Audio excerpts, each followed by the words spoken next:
Hello बच्चों, let's read the question. The question says read the following extract and answer the questions complete the sentence that follow.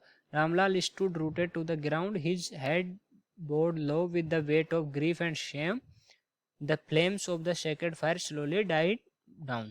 तो रामलाल वहीं के वहीं खड़े रह जाते हैं और उनके जो सर है वो झुक जाता है विद द सेम, ओके, शर्म की वजह से।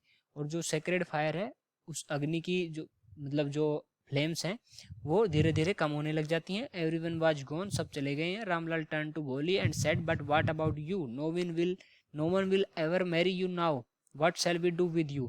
तो जो रामलाल हैं वो भोली को बोलते हैं कि अब आपका क्या होगा, आपके साथ कोई शादी नहीं करेगा। एंड सुलेखा सेड, तो भोली का ही जो रियल नेम है वो सुलेखा है, ठीक है। Sulekha said in a voice that was calm and study, don't you worry पापा, पिताजी, in your old age I will serve you, and mother I will teach you in the same school where I learn so much. ठीक है, तो वो बोलती हैं कि मैं आपकी और जो मम्मी है उन सब दोनों की ओल्ड एज में हेल्प करूंगी और उसी स्कूल में पढ़ाऊंगी जिससे मैंने स्कूल से पढ़ा है। इजंट दैट राइट मैम, तो मैम से पूछती है। Okay, the teacher had all along stood in A corner watching the drama, yes भोली ऑफ कोर्स। और उसकी टीचर ये सब देख रही थी कॉर्नर में, ओके, कॉर्नर में खड़े होके। तो भोली को बोलती हैं भोली, of course she replied, and in her smiling eyes was the light of deep satisfaction, उनकी आंखों में खुशी थी, डीप सेटिस्फेक्शन थी, that an artist feels when contemplating the completion of her masterpiece. जब किसी आर्टिस्ट का मास्टरपीस कंप्लीट होता है तब जैसी सेटिस्फेक्शन होती है, उस टाइप की सेटिस्फेक्शन उनके टीचर की आंखों में थी। Okay, Bholi had refuse to get married as, तो क्वेश्चन क्या है हमारा कि भोली ने had refused to get married as her father could not afford the dowry that was demanded। तो भोली ने क्यों मना कर दिया था शादी का, इसकी यहाँ से इस क्वेश्चन जो क्वेश्चन है ये पूछ रहा है, ठीक है। The bridegroom had been greedy and disrespectful, तो जो ब्राइड ग्रूम था, जो दूल्हा था, वो ग्रेडी था और डिसरेस्पेक्टफुल था। The bridegroom had insulted her father was getting her married to a man older to her. तो भोली ने क्यों मना कर दिया था, ये इस क्वेश्चन की डिमांड है। तो अब देखते हैं, सबसे पहले देखते हैं कि इस स्टोरी में क्या है। कि ये स्टोरी है, भोली नाम की स्टोरी है, उससे ये एक्सट्रैक्ट लिया गया है, भोली।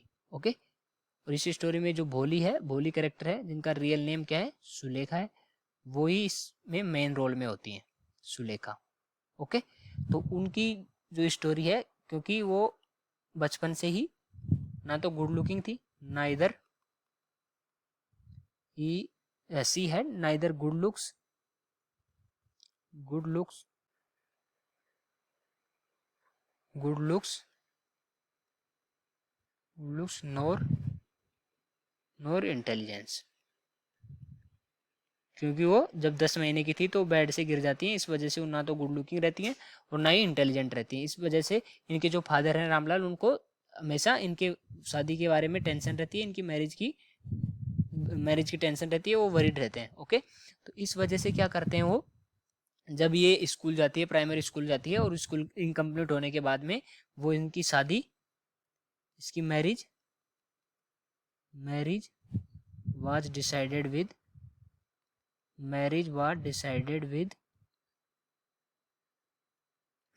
विद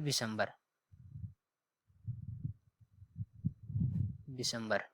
जो दिसंबर होता है वो डोरी की डिमांड करता है, ठीक है, 5000 डोरी की डिमांड करता है, 5000 डोरी।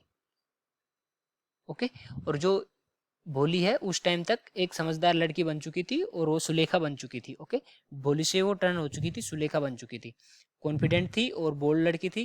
क्योंकि वो स्कूल में जो उनकी टीचर है जो कॉर्नर में खड़ी थी, उनकी वजह से वो एक बोल्ड एंड कॉन्फिडेंट गर्ल बन चुकी थी।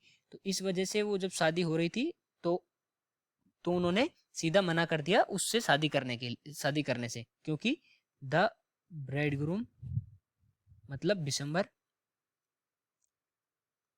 क्योंकि वो ग्रेडी था, लालची था और डिसरेस्पेक्टफुल था, ठीक है। Bridegroom had been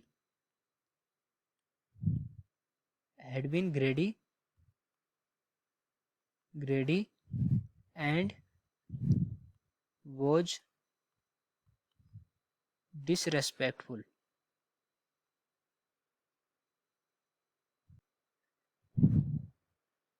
disrespectful, इस वजह से वो उनसे शादी करने से मना कर देती है। तो कौन सा ऑप्शन करेक्ट हो जाएगा यहाँ से? सी ऑप्शन करेक्ट हो जाएगा। Okay, so I hope you understood it well. Best of luck.